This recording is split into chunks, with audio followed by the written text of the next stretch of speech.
Todo lo que es nacido de Dios vence al mundo. Y esta es la victoria que ha vencido al mundo, nuestra fe. Y es aquí, vamos a resaltar, vamos a ir viendo palabra por palabra para ir descifrando e ir descubriendo, ¿verdad? Y desarrollando este tema, ¿no? Aquí dice, todo lo que es nacido de Dios. No está hablando de algunos, no está hablando de los líderes, de los espirituales, no está hablando de los que tienen un ministerio, tampoco está hablando de los que viven en santidad, porque a veces se cree que algunas palabras son para ciertos cristianos. Aquí está hablando de todos, sin excepción, todos los que hemos recibido a Cristo, dice aquí, vence al mundo. No dice puede vencer al mundo, no dice vencerá al mundo. Está hablando en un tiempo presente, tampoco menciona en tiempo pasado, venció al mundo, o vencerá, sino está hablando en tiempo presente. Vence al mundo. ¿Qué es el mundo? El mundo representa el fracaso, la tristeza, el engaño, las adicciones, la impotencia, las injusticias.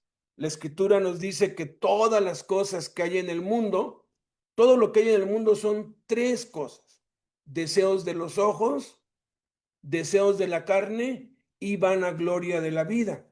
Y todo eso siempre termina en desilusión, siempre termina en fracaso, siempre termina en tristeza, en engaño, en confusión, siempre desencadena a alguna adicción, siempre nos lleva a relaciones tóxicas, complicadas, siempre produce impotencia, porque la paga del pecado es muerte. Y la muerte se puede traducir en todo eso, ¿verdad? Eh, todos los que estamos aquí, o la mayoría de los que estamos aquí, o de los que están escuchando esto, pueden testificar que en algún tiempo de su vida, antes de conocer a Cristo, vivíamos en derrota, estábamos muertos. Había tiempos que parecía que todo iba bien, pero era muy temporal, era como una ilusión que tarde o temprano terminaba mal. Íbamos de mal en peor, de fracaso en fracaso, hasta que conocimos a Cristo, recibimos la luz y entonces empezamos a vivir una vida victoriosa. Pero ninguno de nosotros puede negar que, a pesar de que ya hemos recibido a Cristo, hemos sido derrotados por el mundo.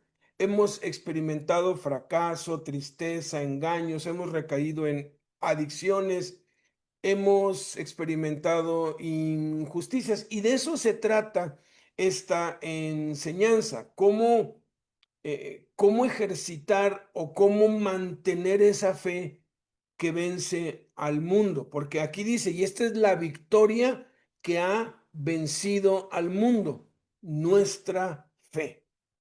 Esta es la victoria que ha vencido al mundo, nuestra fe. ¿Cómo mantenernos en esa victoria? La Escritura dice que Dios nos lleva siempre en triunfo en Cristo Jesús.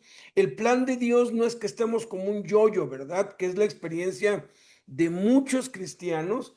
Fue la experiencia mía durante algunos años, pero es algo que yo he visto en la cárcel y acá afuera cuando salen a la calle, por más que les decimos que la vida en la calle es más difícil que la vida dentro de la cárcel, ya cuando salen y se dan cuenta y empiezan a tropezar y están arriba, abajo, triunfan, son derrotados.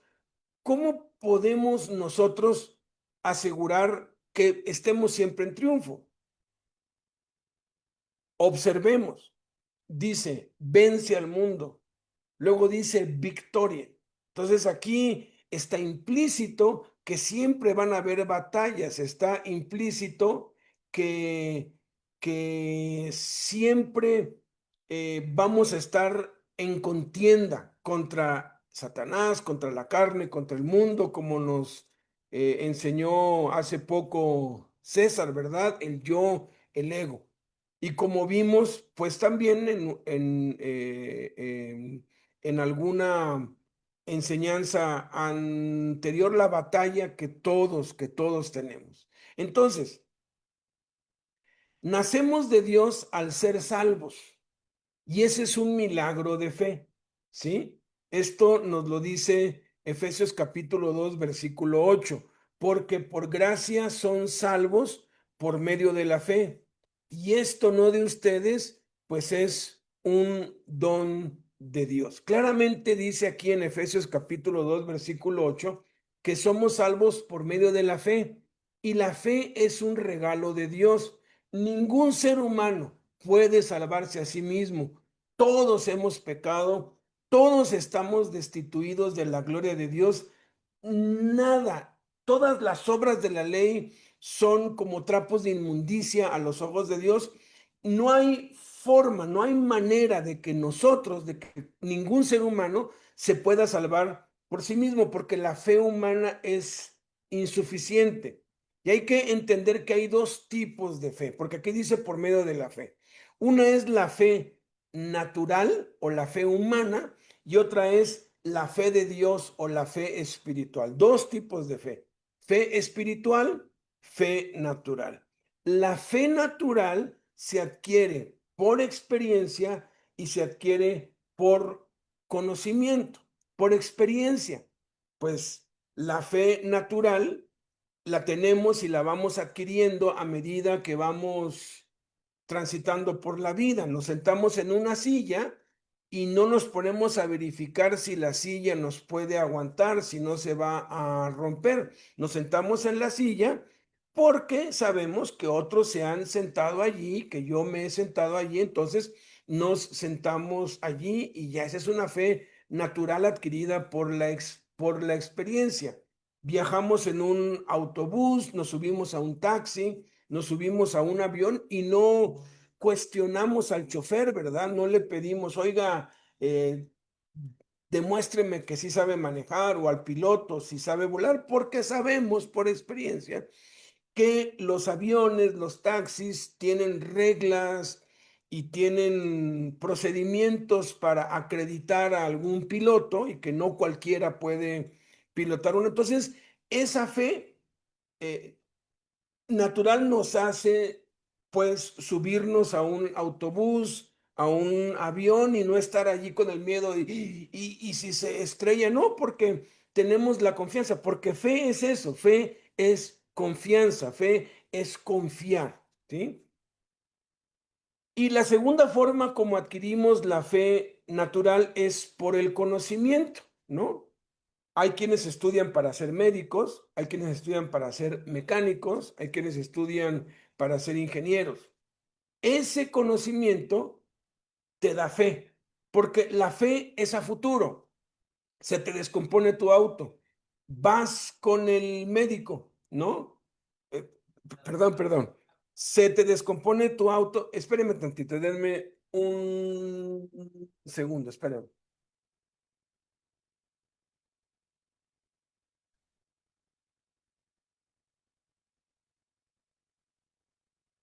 Ya.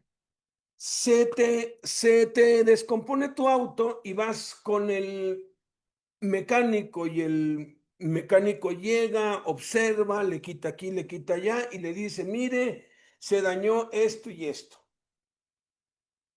Tráigame esta refacción y esta otra y en una hora su auto va a quedar listo. Fíjate, el mecánico está asegurando algo a futuro. ¿Cómo sabe el mecánico que el carro va a funcionar dentro de una hora cuando haya hecho el cambio de las piezas? Porque él sabe, él tiene experiencia que si es una bujía la que está quemada o si es otra pieza, lo único que hace es cambiarla y él sabe por experiencia que el carro va a funcionar, está asegurando algo a futuro, algo que no se está viendo en el presente, ¿sí? Que ahorita no es, lo está asegurando al futuro. Esa es la fe. La fe es la certeza de lo que se espera, la convicción de lo que no se ve. La fe siempre es a futuro. La fe te asegura algo que va a suceder en el futuro que no está sucediendo hoy. Tú vas con un dolor de estómago terrible con el médico te examina y dice, usted tiene salmonelosis y te da medicina para el dolor y te da medicina para que la infección y para la temperatura y te dice, tómeselo durante 5 días, etcétera, y en 2 días usted se va a sentir bien y en 7 días usted va a estar completamente sano. ¿Por qué el médico, si te está viendo que estás con los dolores y la realidad te muestra el dolor está allí, por qué el médico asegura que en 1 o 2 días ya vas a estar bien y no vas a sentir dolor? Porque el médico estudió, el médico sabe que hay ciertos medicamentos que cuando se aplican funcionan y entonces quitan el dolor, quitan la infección, quitan la temperatura y quitan la enfermedad. Por eso es que dicen, bueno, si la temperatura no se le quita para la noche, por favor, hablen para darle algo más o para darle una inyección y que sea más rápido. El médico tiene una fe que fue adquirida por su conocimiento y está viendo un cuadro, una realidad de alguien que tiene dolor y una infección y le está asegurando a futuro, asegurando, usted va a estar bien. Usted se va a sentir bien, dentro de 2 días ya no va a tener ninguna molestia y dentro de 7 va a estar completamente sano. Y ahí es donde uno, pues, cree o no cree, ¿verdad? Y cuando uno cree, pues uno toma la medicina y comprueba y dice, wow, el doctor tenía razón, se me quitó el dolor. Y uno, pues ya se la sabe, ¿verdad? A veces cuando algo duele, uno se acuerda de lo que el doctor le dio y va y compra esa medicina para el dolor sobre todo. Y uno sabe y uno tiene fe de que ese dolor se le va a quitar. Es a futuro. Miren, la fe espiritual no se adquiere ni por experiencia ni por conocimiento. No importa cuánto estudies, no importa si tienes doctorados, no importa si eres el hombre más inteligente del mundo, la fe espiritual no se adquiere ni se aprende. La fe espiritual se recibe. Y esa fe espiritual la da Dios como un regalo en Cristo. Y podemos recibirla o podemos rechazarla. Pero recibir ese regalo de la fe implica creer en Jesús y recibirlo. Cuando tú crees en Cristo y lo recibes, entonces es cuando naces de Dios, como acabamos de ver, todo lo que es nacido de Dios. ¿Qué es lo que es nacido de Dios? Pues es todo aquello que recibe a Cristo, que recibe la salvación, ¿sí? Es importante entender que todos hemos recibido la misma fe, porque algunos creen que tienen una fe diferente o que tienen una fe de distinta calidad o se ha malentendido lo que Jesús explicó acerca de la fe y creen que algunos tienen una fe de tamaño pequeño y otros tienen una fe de tamaño grande. Vamos a entender hoy que la fe no tiene que ver con el tamaño, sino con la cantidad. Es diferente cantidad que tamaño. Dice segunda de Pedro 1:1, Simón Pedro, siervo y apóstol de Jesucristo, a los que han alcanzado por la justicia de nuestro Dios y Salvador una fe igualmente preciosa que la nuestra. Tenemos la misma fe que tuvo Pedro, la misma fe que tuvo Pablo, la misma fe que tuvieron los apóstoles, la misma fe que tuvieron los primeros cristianos, la misma fe que tuvo Jesús, porque es la fe de Jesús. Todos, tenemos la misma fe. Y es algo que tienes que repetírtelo, que tienes que abrazarlo, que tienes que creerlo. Es lo que dice la Biblia. Yo sé que algunos me pueden sacar uno u otro versículo por acá, los vamos a ver, en donde pareciera que no todos tenemos la misma fe, sobre todo cuando Jesús les dijo muchas veces hombres de poca fe, pero no estaba hablando del tamaño, sino estaba hablando de la cantidad, y eso lo vamos a aclarar ahorita en un rato. ¿Por qué? Porque esto de la cantidad está aquí en Romanos capítulo 12, versículo 3. Dice, conforme a la medida de fe que Dios repartió a cada uno. Dice aquí en Romanos 12, 3, y algunos malinterpretan esto y dicen, ahí está, Dios a unos les dio mucha fe y a otros les dio poca fe. Dios a unos les dio una fe poderosa y a otros les dio una fe normal, ¿no? Y hacen clasificaciones porque no entienden. Aquí, fíjense, cómo el mismo texto dice conforme a la medida, no dice a una medida.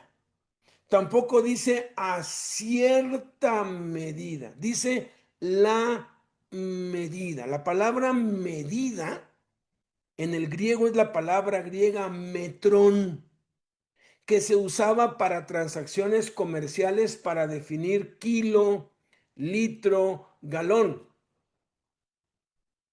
Podríamos traducir esto, si traducimos la medida a términos modernos, podríamos decir algo como esto, conforme al kilo de fe que Dios repartió a cada uno. Y un kilo contiene 1000 gramos. No contiene más de 1000 gramos ni contiene menos de 1000 gramos. Y por eso es que Dios aborrece la injusticia y dice que las medidas falsas y los pesos falsos son abominación a los ojos de Dios. Tan abominación a los ojos de Dios es la idolatría, como la hechicería, como la inmoralidad sexual, como la injusticia comercial, que tú alteres tus balanzas, alteres tu pesa, pues, y le pongas allí que diga 1 kilo, pero que en realidad son 900 gramos. Yo eso lo probé muchas veces. Nosotros nos compramos una báscula de esas chicas, que era hasta de 3 kilos. Y fuimos viendo qué tienditas eran honestas, ¿no? Porque íbamos por el kilo de huevo, ¿no? Me da 1 kilo de huevo y te daban el kilo. Y allí en su máquina marcaba 1 kilo. Llegábamos a la casa y eran 850, 900. Ya ni para qué ir y reclamarles. Mejor ir a otra tienda hasta que encontramos una tienda donde sí daban el kilo exacto. Y allí es a donde íbamos, porque quien es deshonesto en una cosa es deshonesto en todo. Y quien es honesto, y allí habían, pues igual, habían verduras, había toda, comprábamos 1 kilo de limón, 2 kilos de se llama jitomate, veníamos a la casa y corroborábamos. Una vez pasamos por un tianguis y ahí vio algo, mira que una fruta, y ya pues dijo, pues Blanquita, un kilo, y eso marcó 1 kilo 300 gramos, y el del, y el del tianguis dijo, no más porque me cayeron bien, se los dejo en 1 kilo. Y nosotros bien contentos y fuimos a nuestra báscula y eso pesaba 1 kilo. O sea, tenía una alteración de 300 gramos para ganar clientes, ¿no? Como para decir, ay, me está regalando. No, no, no, no, no, no nos regaló nada. Tenía alterado, nos quiso engañar. Entonces, aquí está diciendo conforme al litro de fe, conforme al galón de fe. Todos los kilos pesan lo mismo. Digo, Dios sería injusto, Dios se contradeciría si a algunos les diera más fe y a otros les diera menos fe. ¿Por qué? Porque Dios es justo y Dios abomina las medidas y las pesas falsas. Todos, entonces, sin excepción, conforme a la medida de fe, conforme al kilo de fe, conforme a la cantidad de fe, no al tamaño. Ojo, no está hablando de tamaño, porque el tamaño se mide en metros, no en kilos, ¿sí?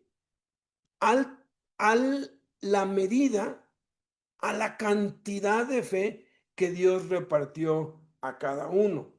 Dios nos ha repartido la misma cantidad. Si no, entonces Dios sería injusto y Dios tendría favoritismos y Dios haría acepción de personas, ¿no? Porque entonces a unos les dio mucha fe y a otros les dio poca fe y entonces pues ya no somos responsables, ya no, ya no, pues ahora sí que no es nuestra culpa, pues si yo no tuve mucha fe, pues es que Dios no me la dio y muchos, como creen, malentienden esto, se escudan en eso. Vean otro texto, 2 Corintios 4:13, dice, pero teniendo el mismo espíritu de fe, conforme a lo que está escrito, creí, por lo cual hablé, también creemos, por lo cual también hablamos. El mismo espíritu de fe. Creí, por lo cual hablé. Nosotros también creemos, por lo cual también hablamos. Todos hemos recibido la misma fe. El problema no está en la fe. El problema está en nosotros y en no entender, porque ahorita vamos a descubrir por qué algunos parece que tienen más fe que otros, porque algunos viven en victoria continua y otros viven en derrota y victoria y están como un yoyo, y otros de plano ya fueron derrotados y ya hasta se apartaron de Dios. Surge entonces la pregunta, si tenemos la fe que vence al mundo, ¿por qué entonces somos derrotados? ¿Por qué?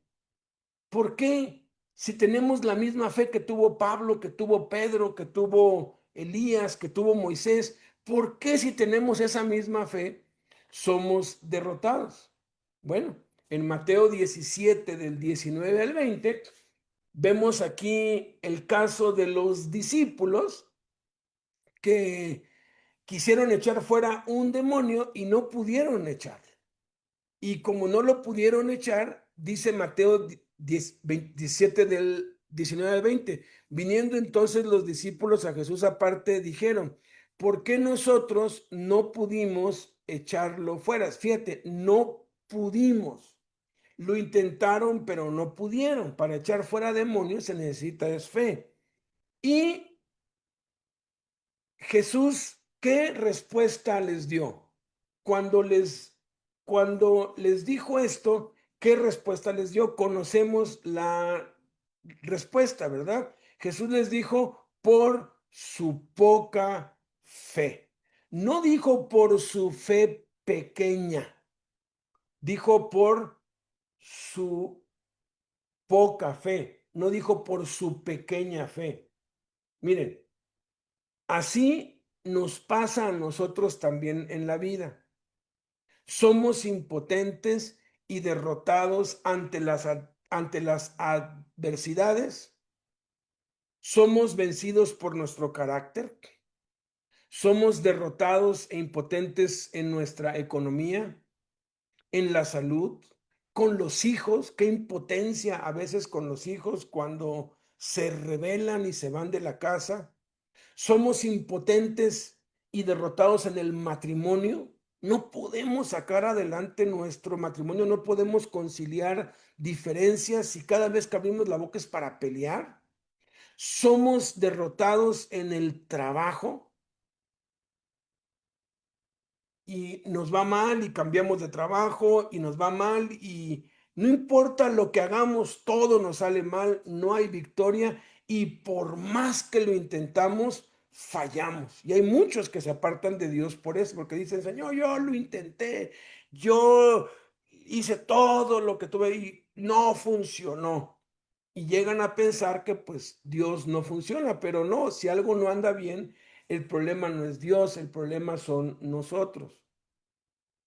La pregunta otra vez, ¿por qué si tenemos a Jesús, si hemos nacido de Dios, si tenemos la fe que vence al mundo, por qué seguimos fracasando? Jesús les da la respuesta clarita y les dice, por su poca fe.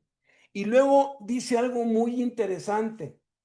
Dice, si tuvieran fe como un grano de mostaza. Fíjense, no dice si tuvieran fe como un tamaño de mostaza, y hasta lo cantamos, ¿verdad? Si tuvieras fe como un grano de mostaza, esto te dice el Señor, ¿no? Si tuvieras fe como un grano, lo cantamos, ¿sí? No dice si tuvieras fe del tamaño de un grano de mostaza, no, ni siquiera rima con el canto, ¿verdad? Y el texto en griego no dice si tuvieran fe del tamaño de un grano de mostaza, porque muchos dicen, ay, es que es chiquitito el grano. Sí, el grano de mostaza es la semilla más chiquitita que hay, pero está diciendo como un grano de mostaza, que aun cuando es chiquitito, tiene la capacidad de crecer y se vuelve la más grande de las hortalizas. Todo eso está en esa cosita chiquitita. Tiene esa capacidad. Y aquí implica que no es el tamaño de la fe lo que importa, sino el tener acceso a ella. Vamos a ver otra escritura que nos muestra también esto, ¿no? Porque hay quienes usan esto para decir, no, no, no, sí, tenemos diferentes tamaños de fe. Dice Lucas 17 del 5 al 6. Dijeron los apóstoles al Señor, aumentanos la fe. Los apóstoles, como muchos cristianos hoy en día, piensan que la fe se mide por el tamaño. Si eso fuera cierto, si la fe dependiera del tamaño, Jesús les hubiera dicho, ok, bueno, les voy a aumentar una rayita, ¿no? Hablando como hablan hoy de que cuando alguien se empieza a poner enojado o algo, dicen, bájale 3 rayitas, ¿no? O sea, como si la fe fuera una señal de celular, ¿no? A veces cuando estamos en algún lugar, en la carretera o en algún lugar, pues vemos que de las 5 o 6 rayitas que marcan la señal, nada más tenemos una, ¿no? O cuando le subimos pues, el volumen a la tele o al celular, las rayitas suben, ¿no? Entonces, creemos que la fe es así, que va subiendo de rayita. O sea, lo que le están pues, diciendo aquí es, aumentanos 2 o 3 rayitas la señal. O sea, tenemos una señal muy, muy baja, aumentanos, ¿no? La, la señal. Aumentar es añadir también, ¿no? ¿Quién por mucho que se afane añadirá a su estatura un codo? La estatura es una unidad de tamaño que crece, ¿sí? Crece,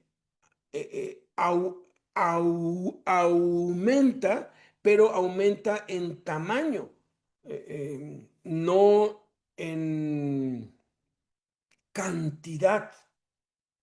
Entonces Jesús les da una respuesta que no esperaban ellos. Ellos esperaban que Jesús les dijera, está bien, les voy a añadir un poco más. No, la respuesta de Jesús es la misma que cuando habían fracasado y le dijeron, ¿por qué no pudimos?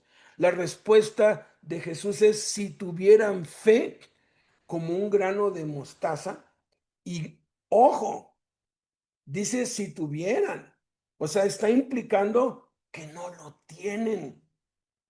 No lo tienen no porque no lo hayan recibido, sino porque no han tenido acceso a ello.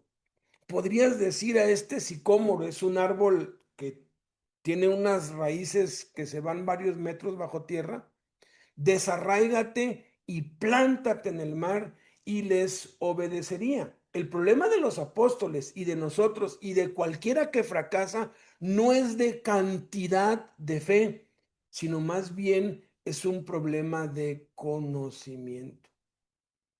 Y el ejemplo que te pongo es, tú pues vives en el campo y pues vives en una zona donde hay mucha agua debajo de la tierra y tú sufres de agua porque tienes que ir hasta un lugar donde te dan agua o pagas para que una pipa llegue y llene la cisterna que tienes ahí, la llenes con agua. Y si tienes poca agua, no es porque no haya agua en el patio de tu casa, es porque no sabes que tú puedes cavar y puedes hacer un pozo. Y una vez que haces el pozo, pues tienes agua inagotable. Ya no vas a tener nunca ningún problema de agua. Pero imagínate que tienes ese pozo, pero no tienes una cubeta grande y simplemente con el lazo bajas un vaso, pues vas a hacer mucho esfuerzo y cuando subas, pues vas a tener un vaso de agua. ¿Por qué no mandas una cubeta grandota? Lo bajas y vas a poder tener más agua, más cantidad de agua, porque el recipiente en el que lo estás jalando, pues tiene más, ¿no? El agua está allí. Hay una historia real de uno de los hombres más ricos de los de los Estados Unidos en los años 60. Heredó unas tierras de su padre en el estado de Texas, y en esas tierras no se daba nada. Sembraban y no había fruto. Tierra totalmente infértil, infértil, infértil. Muchas, muchas hectáreas. Y él estaba desesperado porque pues ya habían muchas cosas modernas y él se estaba quedando atrás. Y entonces, pues tenía una deuda con el banco. El banco embargó eso porque no había forma de cómo él pagara. Nadie quiso comprar esas tierras, aun cuando el precio era muy bajo, era una subasta que se había hecho. Nadie las quiso comprar porque no servían para nada. Entonces le dijeron al dueño, pues quédate allí y a ver qué es lo que el gobierno pues decide, o si tienes dinero para pagar lo que se pide, pues puede volver a ser tuyas todas esas tierras. Estando en eso, vinieron unos exploradores y le pidieron permiso si podían escarbar en sus tierras para ver si encontraban petróleo. Y encontraron uno de los yacimientos más grandes de petróleo de los Estados Unidos. Inmediatamente, ¿qué es lo que él hizo? Pues consiguió dinero, compró otra vez sus tierras y se hizo uno de los hombres más ricos de los Estados Unidos en esa época. Debajo de él tenía tesoros, pero no lo sabía. El problema del fracaso es falta de conocimiento, no es falta de fe, porque fe ya la tenemos. El problema es que no sabemos que podemos acceder a ella. Dos problemas hay. Uno, no sabemos que lo tenemos. Pensamos que Dios a nosotros nos dio poquita fe y que a otros les dio mucha. Y eso haría injusto a Dios. Pero hoy tú debes tener la absoluta certeza de que Dios a ti te dio la misma fe que le dio a Pablo, que le dio a Pedro, que le dio a Isaías, que le dio a Elías, que le dio a cada uno. Tú no tienes ni más ni menos fe que ellos. Y la segunda es que, aun cuando lo sepas, no porque lo sepas ya automáticamente vas a empezar a disfrutarlo. Tienes que esforzarte en la gracia, en Cristo, no para que Dios te dé, sino porque ya tienes, para poder accesar a ella, poder echar mano de la vida eterna y entonces poder tenerla. Y ahora sí, puedes tener poca o puedes tener mucha, dependiendo de qué, de pues cuánto te esfuerces. Si nomás cavas 2 metros, pues no, pues tienes que cavarle 40, 50, 100 metros. Tienes que invertirle mucho trabajo, mucho tiempo, pero eso te va a dar dividendos y beneficios increíbles. Entonces, el problema está allí. Y esto nos lo aclara segunda de Pedro 1, del 3 al 5, que dice: como todas las cosas que pertenecen a la vida y a la piedad nos han sido dadas por su divino poder, mediante el conocimiento de aquel que nos llamó por su gloria y excelencia, por medio de las cuales nos ha dado preciosas y grandísimas promesas, para que por ellas llegásemos a ser participantes de la naturaleza divina, habiendo huido de la corrupción que hay en el mundo a causa de la concupiscencia. Ustedes también, poniendo toda diligencia por esto mismo, añadan a su fe virtud. Fíjense qué interesantísimo está esto. Ahorita vamos a ver esta parte. Aquí dice que todas las cosas, todo lo que necesitamos para esta vida natural y para la vida espiritual, todo lo que necesitamos para vivir en victoria ya nos fue dado, ya nos fue dado, ya lo tenemos. Pero eso nos fue dado por su divino poder. Ahorita vamos a ver un poco más de esto, pero ahorita quiero que enfoquemos tantito en esta frase que dice aquí. Dice, añadan a su fe virtud. Y luego dice que a la virtud hay que añadirle conocimiento. Y al conocimiento hay que añadirle dominio propio. Y al dominio propio, y así a cada cosa se le va añadiendo. Pero noten, la fe, ya no hay que añadirle más fe. La fe ya está completa, ¿sí? La fe ya está completa. Es como una receta que nos está dando acá, ¿no? Añada 1 kilo de esto, después agregue 1 kilo de esto y después agregue, ya está completa. Hay que añadirle virtud a la fe, pero la fe ya está completa. La fe se toma como la base del crecimiento espiritual. Por eso es que dice, todo lo que necesitamos ya nos fue dado por medio de la fe en la salvación. Todas las cosas que pertenecen a la vida y a la piedad, todo lo que necesitamos en la vida, cuando dice todas las cosas que pertenecen a la vida, se refiere a lo físico y material: salud, sustento, protección, techo, abrigo, libertad de la cárcel, por supuesto, eso es algo físico. Oye, necesitas irte a la calle ya, hacerte cargo de tu esposa, de tus hijos, de tu familia, tomar las riendas de tu vida.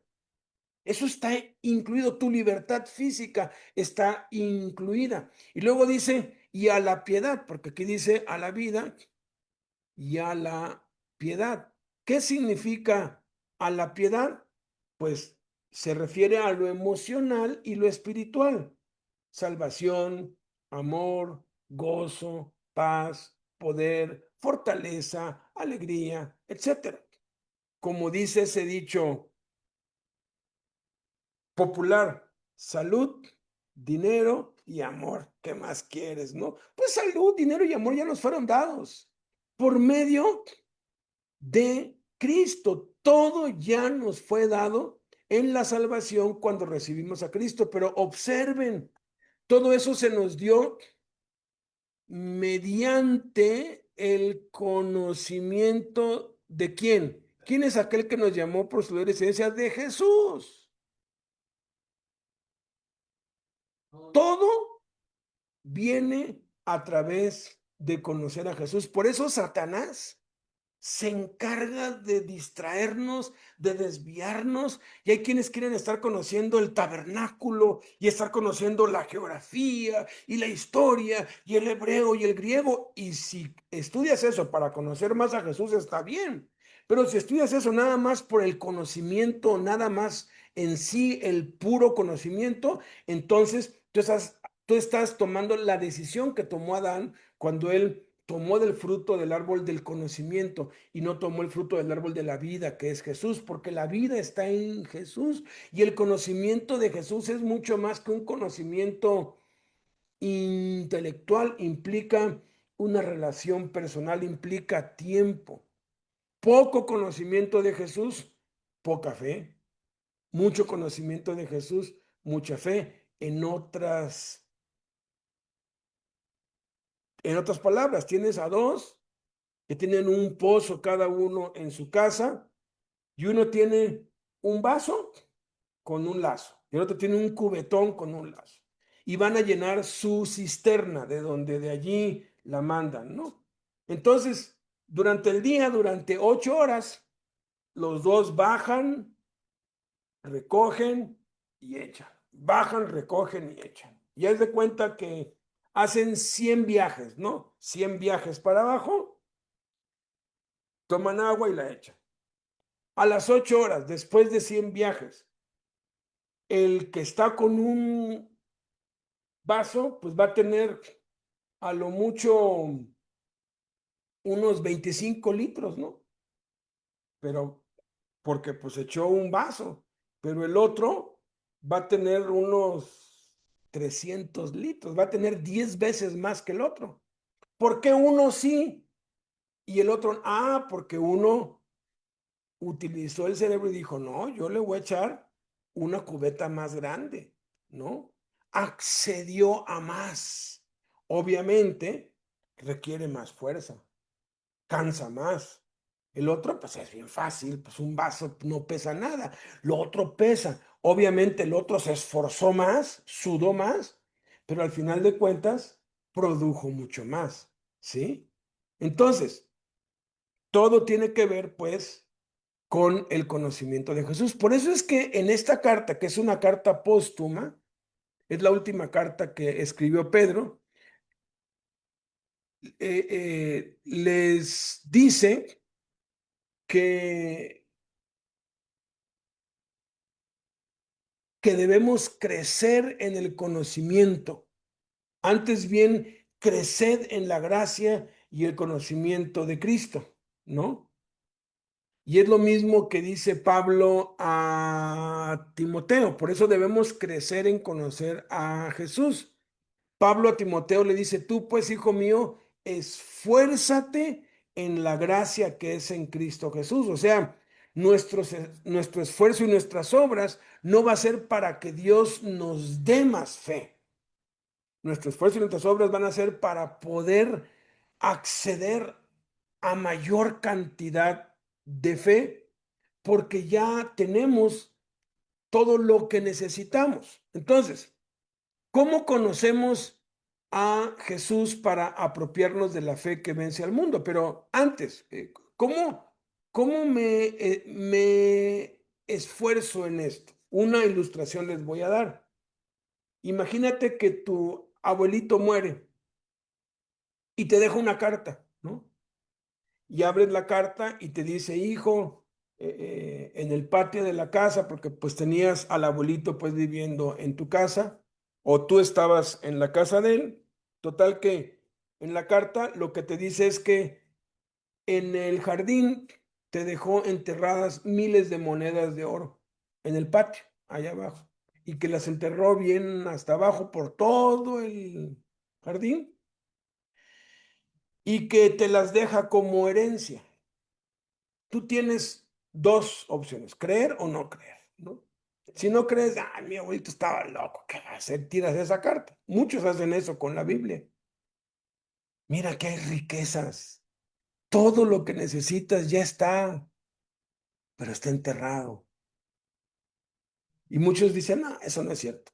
Pero si crees, ¿qué es lo que vas a hacer? Pues lo primero que vas a hacer es buscar una pala y un pico y vas a empezar a cavar y a cavar y a cavar y a cavar y a cavar y a cavar y de pronto encuentras una moneda y de pronto encuentras otra y dices, wow, empiezas a encontrar centenarios y vas al banco y te los cambian por dinero en efectivo y dices, uy, de aquí soy, ¿no? Y vas y te compras lo que necesitas y pagas tus deudas y empiezas. a mejorar tu vida y dices, pues si eso apenas fueron 3 monedas y le sigues cavando y cavando y así, y a medida que te esfuerces, pues vas teniendo acceso a más y más dinero. En este caso, el esfuerzo es en la gracia.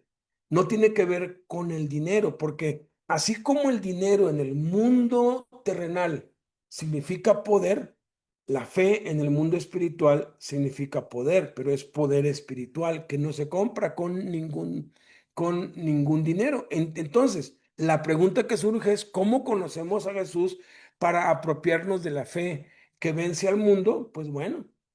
La Biblia revela dos acciones de esfuerzo esenciales de las cuales surge todo lo demás. Si descuidamos algunas de estas dos acciones, no podremos apropiarnos de la fe que vence al mundo y seguiremos siendo derrotados. Para excavar necesitas dos acciones, ¿no? Una es meter la pala y la otra es sacar la tierra. Es hacia abajo y hacia arriba. Si tú nada más haces hacia abajo y la sacas y hacia abajo y la sacas, lo único que vas a estar haciendo es remover la tierra, pero la tierra va a seguir igual. Y si tú nada más echas para acá, pero sin meterla, pues te vas a estar haciendo el tonto, ¿no? Tienen que ser las dos. Metes, tomas tierra y la sacas. Lo metes, tomas tierra y la sacas. Lo metes y yo me acuerdo cuando recién conocí a Cristo, apenas tenía 21 años, me fui de vacaciones a Tuxtla Gutiérrez, Chiapas, y me habían hablado allá del hermano Jesús Castelazo, que ya había ido a compartir en la iglesia en Puebla donde yo estaba, entonces pues fui y pues fui con él y le dije, hermano, estoy aquí, tengo 2 meses, quiero servir a Dios. Y se me quedó viendo y me dijo, ¿de verdad quieres servir a Dios? Le dije, sí, ok, nos vemos mañana a las 7 de la mañana en esta calle. Y me dijo, ¿qué calle? ¿Con qué calle? En la esquina, te espero ahí. No, hombre, yo estaba ahí desde las 6:30 con corbata, con mis mejores galas. Yo de pronto dije, pues va a ser oración, ¿no? O nos vamos a ir a una misión y voy a predicar. Y cuando me ve, él pasa pues por mí en una camioneta que atrás llevaban un montón de tabiques y costales de cemento y cosas. Me dijo, ¿y por qué viene así vestido? Le dije, pues hermano, para servir a Dios hay que estar vestidos de lo mejor. Me dijo, pues bueno, me dijo, súbase, me dijo, y me subí atrás y ahí venía un maestro albañil con el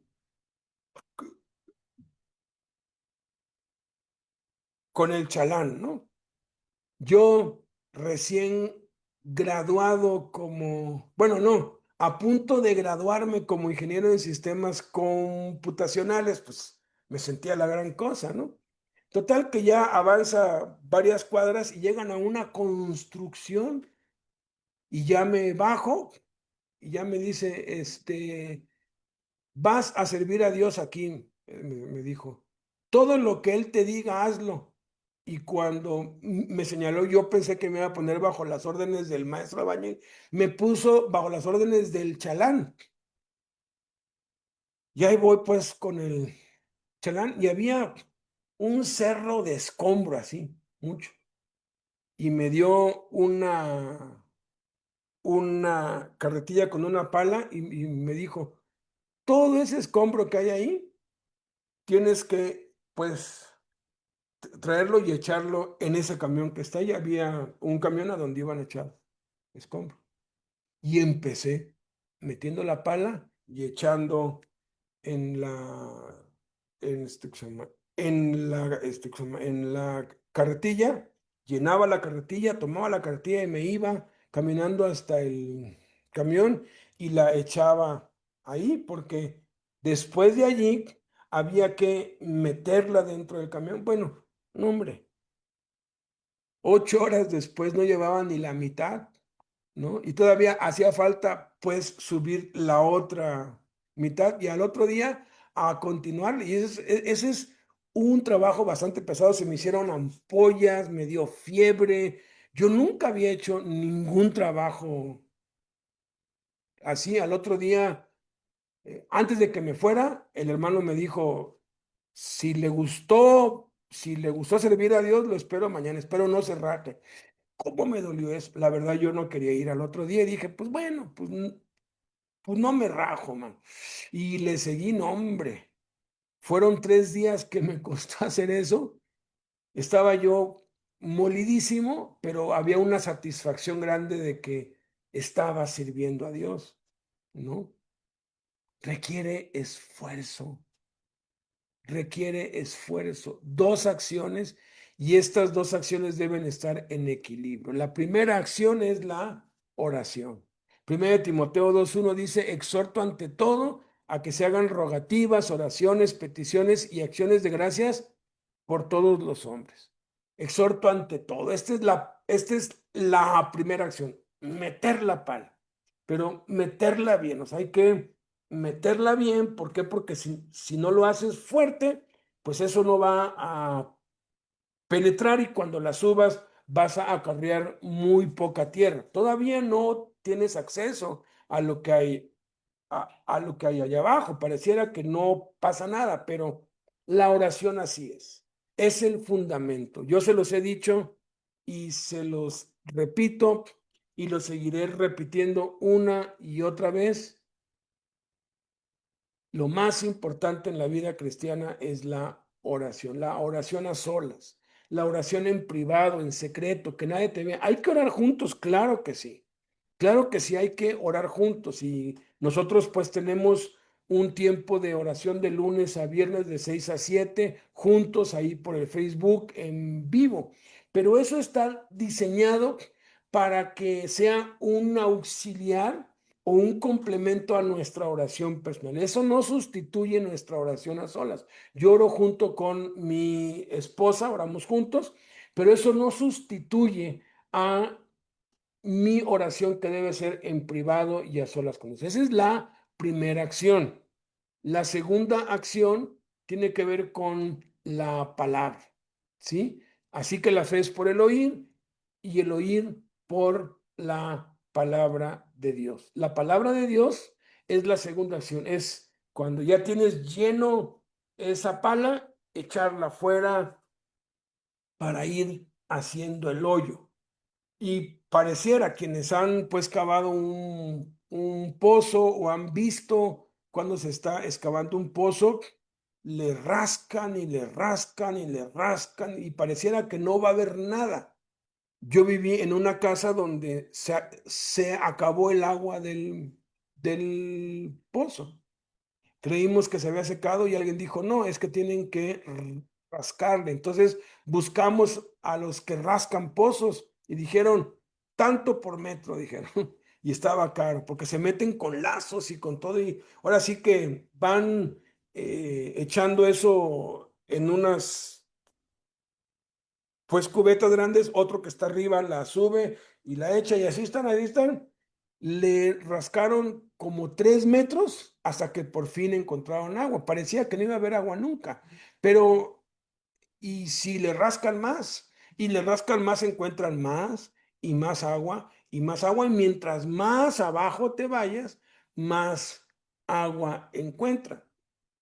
Después de unos 2 años y medio o 3, otra vez se secó ese pozo y los que rascan, pues dijeron, no, ya no hay forma, porque construyeron unos edificios como de 10 pisos y ahora sí que un complejo habitacional bastante grande y como en esa zona no había agua potable del sistema de agua municipal, todo el mundo usa pozos y ellos dijeron, allí construyeron un pozo y cavaron más de 50 metros hacia abajo. Y entonces toda el agua que hay en esta parte, pues ya se fue para allá, porque el agua busca salir a como dé lugar. Entonces, por más que tendríamos que rascarle 40 metros o más y eso no valdría la pena, ¿no? Porque si tú cavas hacia abajo, pues encuentras el agua. La bendición que nosotros tenemos es que el agua es infinita. Hay provisión abundante. Dios nos da mucho más abundantemente de lo que pedimos o entendemos. Es inagotable. Las riquezas de Cristo son inagotables, no tienen fin. Y vamos a terminar brevemente viendo a una mujer que se esforzó en conocer a Jesús y persistió en la oración y en el conocimiento de Cristo. Persistió en estas dos cosas, en la oración y en la palabra. La mujer cananea sabía quién era Jesús y para eso se necesita conocer las escrituras y persistió en su petición en contra de todo. Dice Mateo 15, 21 al 28, saliendo Jesús de allí, se fue a la región de Tiro y de Sidón. Y aquí una mujer cananea que había salido de aquella región clamaba diciéndole, Señor, hijo de David, ten misericordia de mí, mi hija es gravemente atormentada por un demonio. La mujer llamó a Jesús Señor. Literalmente, en el griego significa Jehová, el único Dios. ¿Cómo supo esta mujer que ese carpintero, que ese Jesús de Nazaret era Dios? Pues tuvo que haber investigado, tuvo que haber conocido las escrituras, porque tú no puedes llegar a esa conclusión a menos que conozcas las escrituras. Lo llamó hijo de David, que implicaba que Jesús era el cumplimiento de las profecías de que Jesús era el Mesías, el Rey eterno prometido. Llegar a esas dos conclusiones requiere conocer las escrituras. ¿Cómo las conoció ella? No se sabe, pero ella sabía, ella tenía entendimiento. Igual hacían lo que hacían muchos gentiles, hacían trampa porque les interesaba conocer lo que en las sinagogas hablaban y lo que en las sinagogas hacían, que se ponían en algún lugar cerca para poder oír y ponían toda su atención. Posiblemente ella era una de las que se ponía en la sinagoga o se ponía atrás de la puerta o atrás. Y era muy común ver gente rodeando partes de la sinagoga, escuchando desde fuera, porque no les daban acceso, solamente los judíos podían entrar. Entonces ella había escuchado la palabra y había entendido, este no es otro, sino el cumplimiento de las profecías. Y entonces dice aquí, y algo muy extraño e interesante pasa, ¿no? Jesús no le respondió palabra, entonces acercándose a sus discípulos le rogaron diciendo, despídela, pues da voces tras nosotros. Él respondiendo dijo, no soy enviado sino las ovejas perdidas de la casa de Israel. La mujer se enfrentó a tres obstáculos: el silencio de Dios, el rechazo de los discípulos y la negativa de Dios a su petición. A pesar de estos tres obstáculos que provocan que la mayoría que los enfrentan se desanimen y desistan y se aparten de Dios, la mujer persistió en orar. Muchos, cuando ya no sienten la presencia de Dios, se apartan de Dios. Muchos, cuando tienen problemas con los hermanos, se apartan de Dios. Muchos, cuando le piden a Dios algo con todo su corazón y Dios a todas luces se los niega y les dice no, se apartan de Dios resentidos. ¿Por qué? Porque no han entendido que esto es parte, que esto es necesario para el crecimiento, porque no tienen conocimiento de Jesús, porque no conocen a Jesús por medio de las escrituras, porque no persisten. Y ella, a pesar de esto, persistió y se postró ante él, o sea, siguió orando, Señor, otra vez. Lo reconoce como Jehová, como Dios, socórreme. Y Jesús le dice, no está bien tomar el pan de los hijos y echarlo a los perrillos. Y ella dice, sí, Señor, pero aún los perrillos comen de las migajas que caen de las manos de sus amos. Jesús a propósito le pone más obstáculos, porque Jesús podía ver su corazón y quería darle una lección a los discípulos y una lección a ti y a mí de lo que se requiere para tener la fe en grandes cantidades. Porque tenemos la misma medida de fe, pero no todos acceden a la misma cantidad, porque no todos se esfuerzan. ¿Te imaginas lo que le costó a esta mujer conocer a Cristo, escuchando de lejos y tratando de concentrarse en lo que se leía sin tener a su alcance las escrituras? Hoy en día tenemos muchas cosas y no las valoramos, pero Dios conocía el corazón de esta mujer y esta mujer se aferró, y a esta mujer que se aferró a seguir orando es a la única que Jesús dijo un poema. Un poema es una expresión de belleza, de sentimiento, que generalmente tiene signos de admiración y palabras como oh. Entonces respondiendo Jesús dijo: oh mujer, grande es tu fe. Está hablando de cantidad, no de tamaño. No le dice larga es tu fe o de gran estatura es tu fe. No, le dice grande porque está hablando de cantidad. Y entonces le dice: hágase contigo como quieres. Y su hija fue sanada desde aquella hora. Y eso nos da esperanza. Eso nos da esperanza porque pone los milagros, pone el poder de Dios al alcance de todo aquel que esté dispuesto a pagar el precio. Vamos a orar. Padre, te damos gracias por Jesús. Gracias por lo maravilloso que es saber que tú no haces acepción de personas con nadie, que tú no desdeñas, que tú no excluyes a nadie, sino que la fe está al alcance de todos los que estén dispuestos a pagar el precio, los que estén dispuestos a invertir tiempo en oración contigo a solas, a los que estén dispuestos a conocer las escrituras con la máxima atención, con la máxima dedicación, así como esta mujer, Señor, que no tenía acceso, no tenía una copia impresa de las escrituras, pero seguramente ella tomaba notas, seguramente ella no se perdía una sola palabra que en las sinagogas se leía en voz alta, porque en las sinagogas se leía tu palabra en voz alta. Y esta mujer, bendito Padre, que Jesús nos puso como ejemplo, por esa fortaleza, por estar cimentada sobre la roca, conoció quién era Jesús, conoció que era Dios, conoció que eras tú, Jehová de los ejércitos, conoció que era el Eterno, el que hacía milagros, conoció que era el cumplimiento de las profecías, el Hijo de David.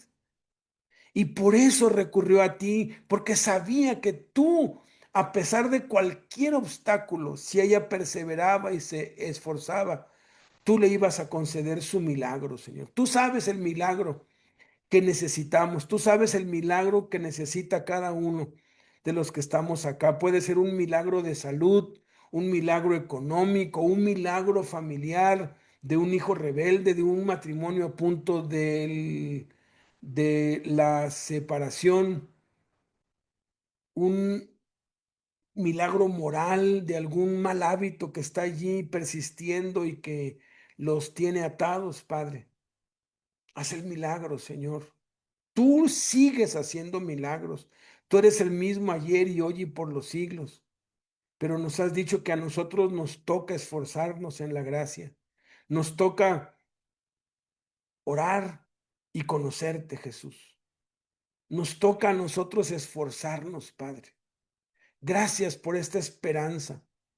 Que decidamos hoy, bendito Padre, esforzarnos no en resolver nuestros problemas, no esforzarnos en ver la forma de salir del atolladero en el cual estamos, no en estar buscando y recurriendo a los psicólogos, a los psiquiatras, a los consejeros matrimoniales, como muchos hacen. Van con los psicólogos, mandan a los hijos que andan mal con el psicólogo y te tenemos a ti, Jesús, a ti. Pero muchos de ellos no quieren pagar el precio, quieren las cosas fáciles, quieren que otro las haga, quieren que otro se haga cargo de lo que ellos solamente se pueden hacer cargo. Quieren que la familia o alguien más responda por lo que ellos deberían hacer. Pero es a nosotros que nos toca, a nosotros que nos toca pagar el precio, Señor. Y sí, no es fácil, no es nada fácil, es lo más difícil que hay, pero vale la pena, Señor, porque a medida que nos esforzamos, veremos tu gloria, Padre. Permítenos hacerlo, Señor. Permite que nos esforcemos en la gracia y en el conocimiento de Cristo para entonces poder disfrutar de esa fe que vence al mundo, Señor, y ir siempre en triunfo en Cristo Jesús. Amén.